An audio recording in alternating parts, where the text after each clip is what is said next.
Hi guys, how are you all doing? Welcome back to yet another video. Today we are back with the Premier League predictions and it's the final week, Sophie. I know, I'm gutted to see it go. But it'll be back in a few weeks. It will, yeah, and obviously we've got the Euros to look forward to, so there'll still be lots of football content to look forward to. But let's get into the predictions for the final day. First game we have then is Arsenal versus Brighton. Now both teams did pick up a win in midweek. Arsenal winning away at Palace 3-1 with two very late goals, which keeps them in with a very slight chance of getting in the top 7. Brighton meanwhile won against Manchester City. What a result that is. I know they were playing against 10 men for the majority of the game, but Brighton, they've still had a pretty decent season. Do you know what? This seems like the kind of game Arsenal might trip over. I'm going to go for a 1-1 draw. I actually think Brighton are a decent team, so I could see Arsenal dropping points here. Yeah, I've actually changed my mind on Brighton from the beginning of the season. I thought, they're rubbish to watch, and I just don't really like them that much and don't really rate them. But to be honest, they've changed my mind this season. They've got results here and there. They've either got draws from big teams, or like against Man City, they got the 3 points. So I don't know if Arsenal is now classed as a top 4 team because they're nowhere near the top 4. But I think they're going to take points from them. Yeah. I think it's going to be a draw, and I'm going to say an interesting game, 2-2. 2-2, that would be quite a good finish. Next up we've got Aston Villa versus Chelsea. Credit to Aston Villa, they've had a pretty solid season. I think they're going to finish 11th no matter what happens on the final day, which is still a vast improvement on last season. Meanwhile, Chelsea obviously trying to secure the top 4. They're in pole position. I think they're 3rd going into this final day. It was a massive win against Leicester in midweek. I know they lost the FA Cup final to them, but at least they won that game in the Premier League against them. I can see Chelsea winning here. I'm going to go for a good game. Aston Villa 1, Chelsea 3. That would be a good game. I think there's going to be goals from both teams again, and I think it's going to be 2-1 to Chelsea. I think they should be winning it in my eyes, and especially if they want to secure that 3rd place. And I think they're going to with a 2-1 win. 2-1 win. Next up we go down to Craven Cottage. Fulham taking on Newcastle United. Fulham's last game in the Premier League before they return to the Championship. They did pick up a decent result in the week. They picked up that 1-1 draw. Scott Parker, bless him. I think he'll obviously have to try and drag them back up from the Championship. But they've had the moments this season, haven't they? It's a shame they haven't been able to stay up.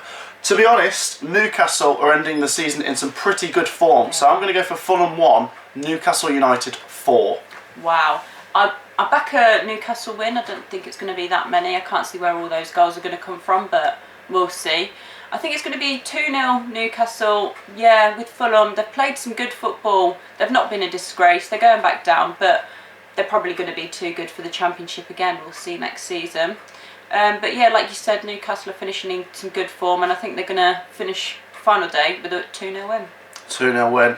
Yeah, I'm just going for pure goals today because it is the final day of the Premier League. There is usually a lot of goals. And speaking of a lot of goals, we've got Leeds United versus West Bromwich Albion. When these two played at the Hawthorns, Leeds won 5-0. I'm going to go for Leeds to win this one 4-0. I think Leeds just look so good at the moment. West Brom are going down. Sam Allardyce is leaving. They need a big summer to sort of regroup there. Yeah, I think I'm going to say 3-1 to Leeds. I think there's going to be quite a few goals there. Leeds going into it, they're obviously the better team, and I think there's going to be goals from their end. I'd be very surprised if it ended 0-0. But I think West Brom might snatch a goal, so I'll say, yeah, 3-1. 3-1. Next up we go to the King Power, where Leicester City have an outside chance of now making the top 4. They've been in the top 4 for the majority of the season, and now they're on the wrong side of it going into the final week. They're going up against Tottenham, who still need to try and wrap up the Europa League. It's tough. It is tough, and it could be Harry Kane's last game for Spurs. It looks likely, doesn't it? I'm going to go for Leicester 1, Spurs 2. See, this is difficult because both teams going into this, they aren't in the best of form. Leicester are obviously in slightly better form than Tottenham. I've not been too impressed with Spurs this season at all. Yeah, I think I'm going to say, are Leicester going to bottle top 4? Yes, I'll say 2-1 Spurs as well. 2-1 Spurs as well. It'd be quite a shame for Leicester. Obviously, they've won the FA Cup, so that's obviously something. But yeah, if they miss out on the Champions League, they'll be a bit frustrated because that's twice in a row that's happened. Next up, we go to Anfield, where Liverpool are in the top 4 and they take on Crystal Palace. A win here by any margin should be enough. After that 3-0 win away at Burnley, they've put it solidly into their hands. And fair play to Liverpool, the way they've bounced back this season. I know it's still not been a great season altogether, but their form towards the end of the season has been amazing. And I think that Alisson goal is why they're going to make the top 4 in the end. What a goal. this will be Roy Hodgson's last game, and let's go for Palace to ruin the party. Liverpool 1, Palace 1. Oof. I know, I was thinking it's Roy's last game. Is he going to do it against his former team? He might. Although Liverpool, they're in good form at the moment, and they needed to hit good form at some point, and I'm glad it's coming now. They're only in the top 4 currently on goal difference over Leicester, so I think they're going to do it there. I think it's going to be an interesting game, and I can probably see Liverpool going 1-0 down, but then I think they're going to turn it around and win 2-1. 2-1. Next up we go to the Etihad. Manchester City taking on Everton. Man City, like we said, they lost to Brighton in the week. Everton picked up that 1-0 win against Wolves. Final day of the Premier League. Like I said, there's usually goals. So Manchester City 3, Everton 1. I'm going to go 2-0 Man City. I think there's going to be goals, and I think looking at the two teams going into this and just this season in general, Man City have been by far the better team, and I think they're going to show their class again. They didn't have the best game against Brighton, but again, it was against 10 men. But Cancelo will be out now, won't he? He will. Oh, yeah, no, I'll stick with 2-0 Man City. 2-0 Man City, and obviously they've got the Champions League final to look forward to the week after. We've got Sheffield United versus Burnley next. Not the most inspiring game, is it? Sheffield United have finished bottom of the table. Burnley, they're just above the bottom 3, but obviously they're staying up.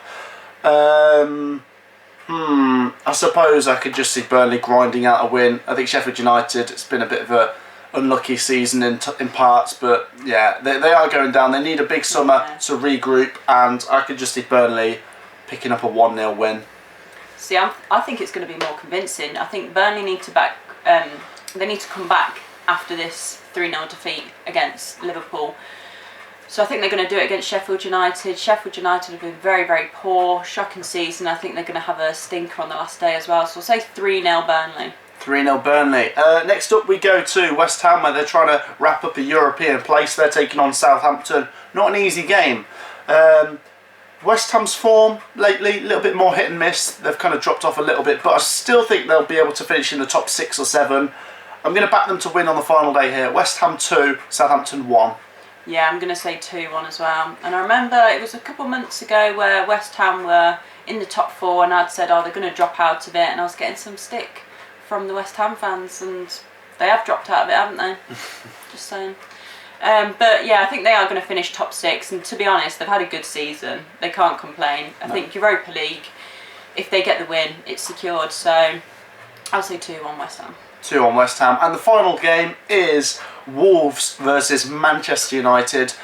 Wolves, not the best season really. They've stayed up, but it's been a bit unlucky really, hasn't it? You know, they lost Jota to Liverpool, they lost Jimenez to an injury, so they've kind of struggled, haven't they? Manchester United, meanwhile, they're not in the best form actually. Their last 3 home games anyway, they drew 1-1 with Fulham, lost to Liverpool and lost to Leicester, so coming into this in not great form, but I think they will win on the final day. I'm going to say Wolves 0, Manchester United 2. I mean, United really should, but I don't know, the last few games I've not been impressed with them at all. I know it seems like since they've lost Maguire, their form has just nosedived, hasn't it? Yeah. So I think it's going to be another 1-1 draw. 1-1 draw, and that wraps up the Premier League predictions for the final day, guys. Get your predictions down below, let us know if you agree or disagree. Also hit the like button and subscribe if you're new. We'll see you in the next video. Peace out.